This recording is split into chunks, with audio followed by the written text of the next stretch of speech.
2037। अगर आपको यह नाम सुनकर ये लग रहा है कि ये कोई फ्यूचरिस्टिक मूवी होगी या फिर कोई टाइम टेबल वाली मूवी होगी तो आप गलत हो, क्योंकि ये एक सिंपल सी मूवी है जहाँ पर ना ही तो कोई CGI यूज़ हुए हैं और ना ही कोई VFX। बट मैं दावे के साथ कह सकता हूँ कि यही सिंपल सी मूवी आपको हार्ट फील करवाएगी जब आप इस मूवी को देखना स्टार्ट करेंगे।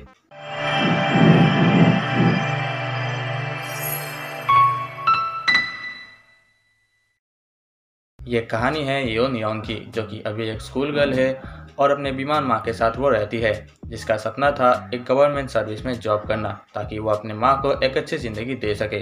परंतु इसका ये सपना बहुत ही जल्द टूटने वाला था। असल में यहाँ पर एक लड़का है, लड़का कह लो, इसको तो तुम जितना भी गालो दे उतना कम है।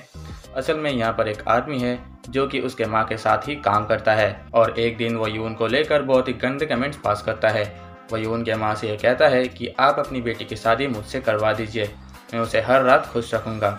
यह बात सुनकर यून के माँ को बहुत ही गुस्सा आता है और वो उस आदमी को थप्पड़ मार के वहाँ से चली जाती है।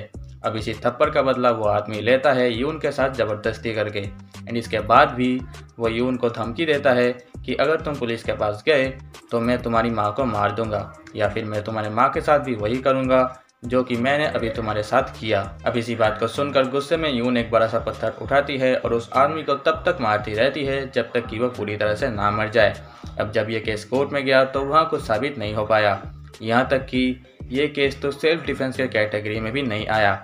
एंड अब इसी कारण यून को 5 साल की सज़ा सुना दी गई। इस घटना के बाद यून काफ़ी डिप्रेशन में चली गई, पर असली दिक्कतें तो तब शुरू हुई जब उसे ये पता चला कि वो प्रेग्नेंट है और उसी आदमी के बच्चे को अपने गर्भ में पाल रही है। ये बात सुनकर यून इतने डिप्रेशन में चली गई कि उसने कई बार अपने आप को मारने की कोशिश की, पर हर बार उसके सेलमेट्स ने उसको बचा लिया। उसके सेलमेट्स काफ़ी अच्छे थे, वो उसको ये समझाते भी हैं कि देखो, अगर तुम ये बच्चा नहीं चाहती तो हम फिर से सुनवाई के लिए अप्लाई कर सकते हैं।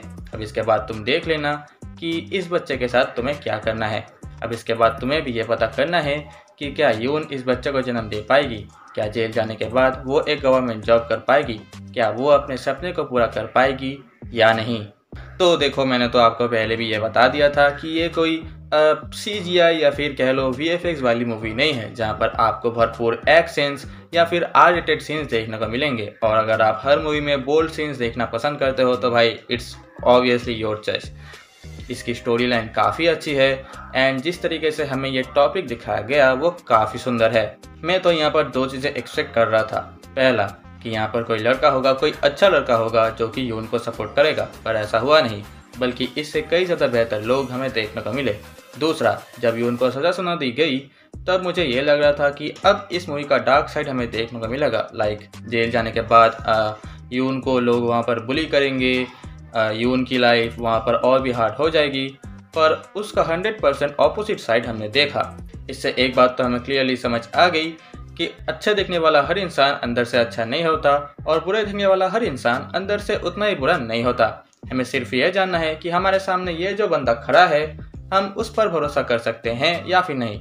अब देखो, पूरा आंख बंद करके भी तो भरोसा नहीं कर सकते ना, क्योंकि कभी कभी राक्षस भी भगवानों का रूप लेकर आते हैं ताकि वो तुम्हारा फ़ायदा उठा सके। यहाँ पर मुझे सिर्फ एक ही सीन अच्छा नहीं लगा, जब कोर्ट में ये केस गया तो वहाँ पर यह भी साबित नहीं हुआ कि यून के साथ ज़बरदस्ती की गई थी। लाइक भाई कैसे, लाइक वो उस बच्चे के लिए प्रेग्नेंट है, उस आदमी के बच्चे के लिए प्रेग्नेंट है, तो ये कैसे साबित नहीं हुआ कि यून के साथ ज़बरदस्ती की गई थी। और मुझे तो ये समझ नहीं आता कि इन सिचुएशंस में लोगों की सोच, लोगों की मेंटालिटी कहाँ चली जाती है। जब कोलकाता में भी ऐसा केस हुआ था तो लोग रास्ते पर उतर आए थे, लोग उसके खिलाफ प्रोटेस्ट कर रहे थे क्या अभी भी कर रहे हैं। मीनवाइल हम जैसे कुछ लोग सोशल मीडिया पर बैठ के एक दूसरे के जेंडर्स को, एक दूसरे के रिलीजियस को गाली देने में बिजी है। वाह भाई, जस्ट भाई मैं देखकर तो मुझे हंसी भी आ रही है और रोना भी। लड़कियां ये कमेंट कर रही हैं वीडियोस के नीचे कि भाई लड़के तो ऐसे ही होते हैं, वो हमेशा ऐसा ही करते हैं। अब कुछ लड़के उनको ये रिप्लाई कर रहे हैं कि लड़कियां भी हमें झूठे केसेस में फंसा देती हैं। कुछ लोग इस सिचुएशन को एक पॉलिटिकल रूप दे रहे हैं, तो कुछ फेमस लोग इस सिचुएशन को एक सिंपल सा एक्सीडेंट कह रहे हैं। आई मीन भाई क्यों, कैसे, तुम किस तरह से सोच रहे हो? अगर भगवान ना करे यही सिचुएशन अगर तुम्हारे घर में तुम्हारे फैमिली के साथ हुई तो क्या तब भी तुम यही करोगे?